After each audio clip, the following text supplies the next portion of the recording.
Hello, magandang araw po muli sa inyo. Ito po ang inyong lingkod, no? Si Dr. Ferdinand Solidad po sa isa na naman nating pagkakwentuhan. Okay? Pag-usapan natin ang ating sikreto kung paano natin ma-achieve yung tinatawag nating healthy, sexy body, and glowing skin. Di ba? So, ano po ba yon? Siyempre, pag pinag-usapan natin sexy body, dapat hindi malaki yung katawan mo. Dapat walang dobleng baba. No? And ika nga, firm yung mga muscles mo, yung chan mo, firm din pati yung mga legs mo. Definitely. No? So, paano natin ma-achieve yan? Of course, hindi agad-agad at hindi mabilis yan. Di ba? May mga maling epekto at hindi magandang epekto ang ika nga pag-gain ng timbang. Ang tinawagin natin ay obesity. So maraming negative effect yan. Number one, tataas yung possibility of having chronic sickness. Ano po yung mga chronic sickness na yan?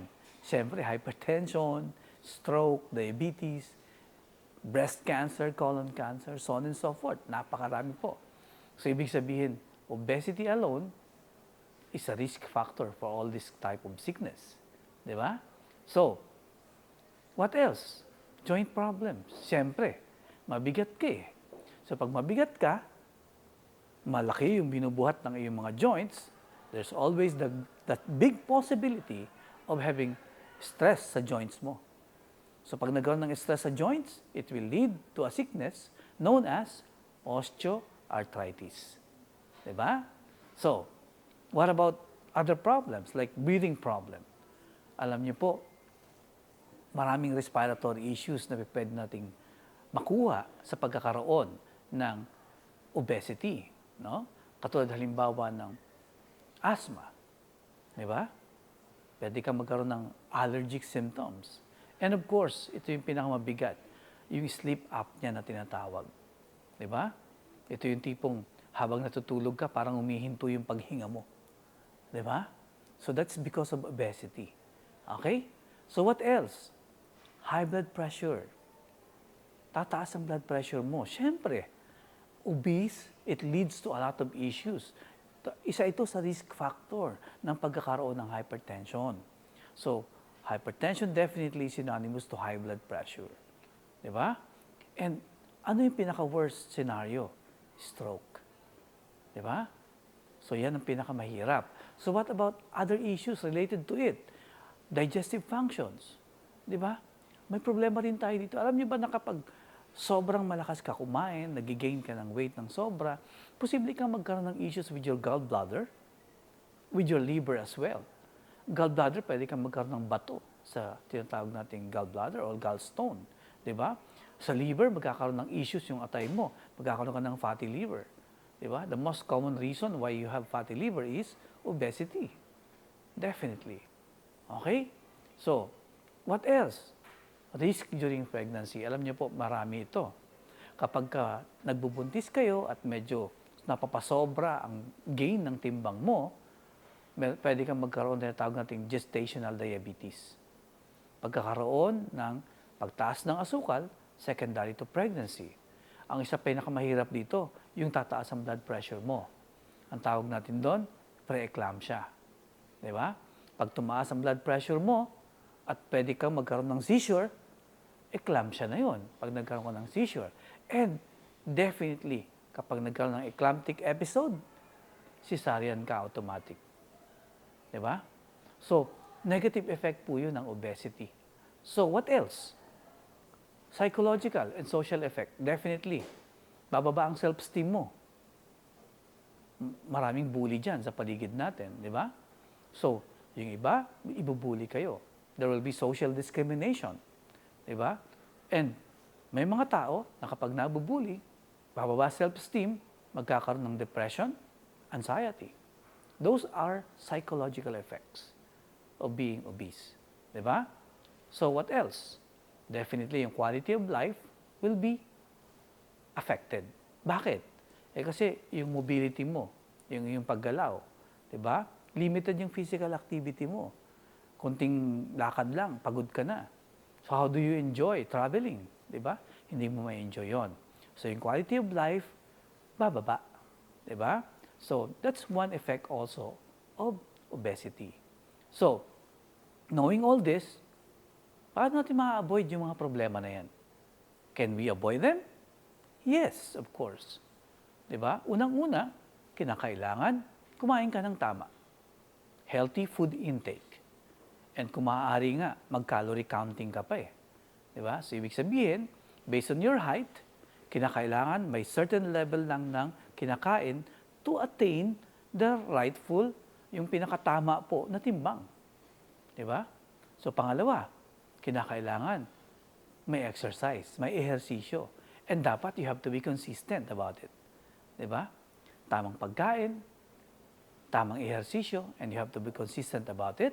And pangatlo, kung nahihirapan ka na mag-lose, there's one more thing that you should do. Take the trusted supplement. At ano po yung trusted supplement natin? Glutafit. 'Di ba? So, ibig sabihin, may 3 factor para ma-attain mo yan. Healthy food intake, consistent exercise, and a trusted supplement to help you lose your weight. Ano po yun? Glutafit. Diba? So, ano po ba itong meron dito sa Glutafit na to? Sa Glutafit po, meron po tinatawag na powerful trio. Ang powerful trio po natin, number 1 is the presence of L-glutathione. Ang L-glutathione po ay isang uri ng antioxidant. And it's very potent kasi it reduces what we call oxidative stress sa ating katawan. Ang maganda dito, may iba pa siyang epekto. Ha? Sabi namin, side effect. Ano po yung side effect niya? It will lighten your color. May skin lightening effect po siya. I-inhibit niya yung melanin content ng body, so therefore, maglalighten yung color mo, at ang maganda pa dito, ini-improve din niya yung collagen synthesis. Ibig sabihin, magiging maganda yung elasticity ng skin mo, gaganda ka pa. Lalighten pa yung color mo. And what else? Ang L-glutathione po ay may kakayahan na detoxify yung ating atay. So, ibig sabihin, yung presence ng fatty liver and all the other issues in your liver, pwede nating makontrol, pwede nating matulungang mawala sa ating katawan. Diba? That's glutathione. What about the other component, which is chitosan? Ang chitosan po ay isang uri ng polysaccharide. No, galing po siya sa chitin. Ito po ay isang uri ng dietary supplement na may kakayahan na i-bound or i-bind yung tinatawag nating taba sa ating digestive tracts. Ano pong ibig sabihin nun? Didikit po or kakapit sa tinatawag nating chitosan yung mga taba na nakadeposito sa digestive areas natin, sa ating GI tract. So, ibig sabihin, as it goes down, no, from the stomach down to the anal area, lahat po ng taba na dadaanan niya, didikit po sa kanya. Di ba? So, ganun po yung kakayahan ng chitosan. So, therefore, pag dumikit po ito sa chitosan, yung mga dumi na yan, at saka yung mga taba na yan, it will be released by the body. I-excrete po siya. Itatapon natin. Sa panong paraan? By just simply moving our bowels. Di ba? Pag dumumi po tayo, tapon po lahat ng taba na yan sa ating katawan. So, therefore, napapacilitate po niya yung tinatawag nating weight management. Ganun po kaganda yung chitosan. Okay? So, ano pa yung iba pang component ng ating Glutafit?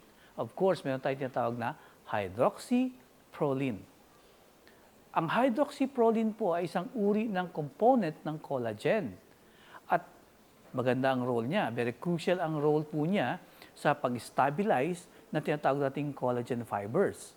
So, ibig sabihin, pag narinig niyo yung salitang collagen, automatic po yan na tutulong sa pagpapaganda or anti-aging. Di ba? Kapag napopromote yung collagen synthesis, magaganda yung skin regeneration mo, bababa yung possibility of aging. So, ibig sabihin, mananatiling maganda ang level ng skin, ang elasticity maganda, so we delay the aging process. So, by simply improving the skin elasticity and retention of moisture ng ating skin, you will look younger. Yan, ganun po katindi yung ating hydroxyproline. So, our three components or the trio component of our Glutafit is the presence of glutathione, chitosan, and hydroxyproline. Okay?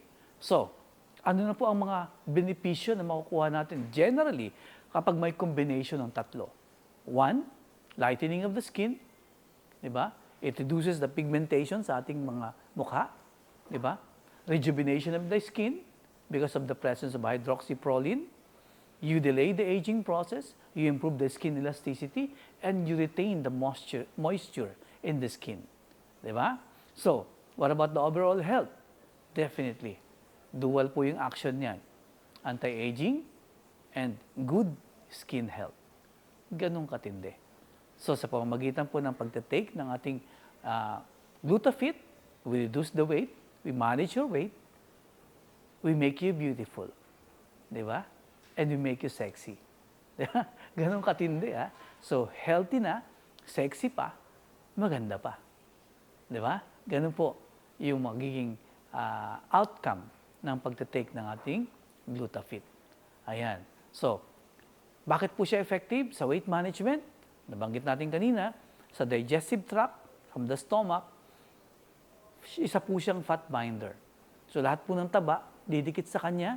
So, marireduce natin yung sinatawag nating fat absorption. Mawawala yung deposits ng taba along the blood vessel walls. We also control yung tinatawag nating hypertension. Di ba? It aids in weight loss. So, definitely, dahil yung taba po, itatapon mo. Di ba? And it will regulate your bowel movement. And what about sa tinatawag nating cosmetic functions and yung slimming goals? Definitely, we will achieve that. Di ba? Mag-improve yung skin mo, gaganda ka, at magkakaroon ka ng pag-lose ng weight. Therefore, magiging slim, magiging maganda ang iyong katawan, magiging maganda ang iyong mukha at ang skin mo. So therefore, very effective siya sa support for our weight management protocols. Okay? Scientifically formulated po ito.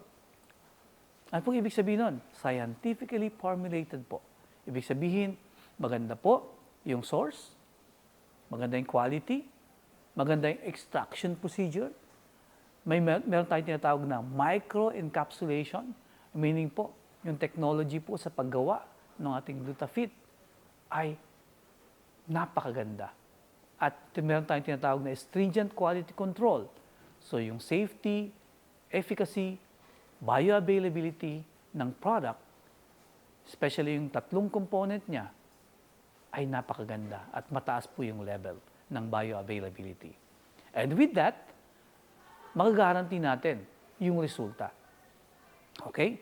So with the collaboration, tinatawag nating regulatory compliance, sigurado po tayo na pagdating sa quality, sa dermatology effect, nutritional effect, maganda po tayo. And our standards meets the global standard for a quality product. Diba? Tandaan po natin yan. Dekalidad po ang ating produkto na may ahambing natin sa international standards. So, para makita po natin yung kakayahan ng ating Glutafit, panoorin po natin to. Ngayon, i-introduce ko sa inyo yung isa sa napakagandang product ng JC. Ito yung OmniFit. So, galing po ito sa Iceland na kung saan isa sa pinakamalinis na lugar sa buong mundo. Ladies and gentlemen, ang content nito ay chitin na kung saan ito po yung nag-absorb ng excess fats sa ating katawan with the help of inulin fiber. Meron tayo ditong baso na kung saan itong baso na to nagre-represent ng ating katawan.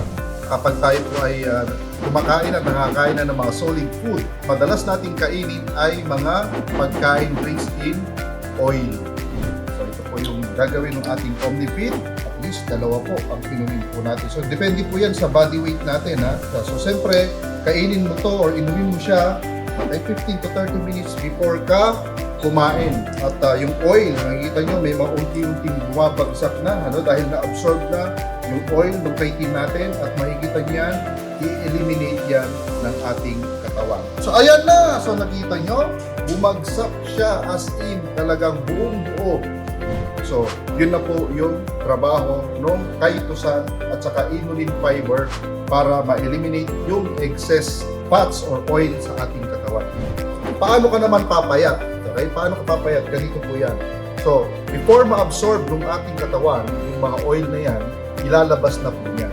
So, pag di na yan nadadagdagan at ikaw naman ay nag-exercise everyday, syempre nakaka-burn po kayo ng fats, tama ba?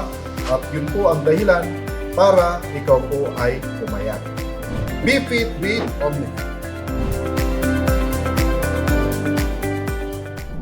Ayan. So kung gusto niyo pong malaman ang ano pang kakayahan ng GlutaFit, ito yung karaniwang katanungan, di ba? So, pwede ho bang gamitin yung GlutaFit or suitable po ba to for all skin types or complexions? Ang sagot po dyan, yes. Okay? Ang ating pong GlutaFit can actually help any type of complexions.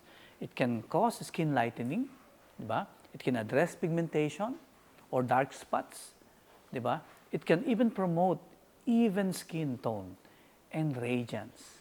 Di ba? So, yan po yung kakayahan ng ating GlutaFit. What about other questions? Like, kapag nag-take ka ba ng GlutaFit, kaya mo bang ma-achieve yung healthy body? Di ba? The answer again is, yes. Kasi nga, very good choice yung ating GlutaFit in achieving the real weight na gusto mo. Dalawang kakayahan niya eh. Meron siyang fat binding properties, meron siyang skin rejuvenating property, and it will address both cosmetic and slimming goals. So, ganun po kaganda yung GlutaFit. What are the other questions? Common na narinig natin. Nagpo-promote po ba yung GlutaFit ng skin radiance and body slimming? Halos nasagot ko na kanina, di ba? But then again, because of the presence of chitosan in GlutaFit, it will bind the fats and itatapon po natin yon via our digestive system by moving your bowels, and it's beneficial in improving the overall health and slimming and wellness ng ating mga user ng GlutaFit. Diba? So, is it safe to use? Safe ba gamitin yung GlutaFit? Definitely yes. Diba? Ang formulation po ng ating GlutaFit, sobrang ganda. May rigorous testing po ito, very stringent. It adheres dun sa tinatawag nating regulatory standards to ensure safety and efficacy.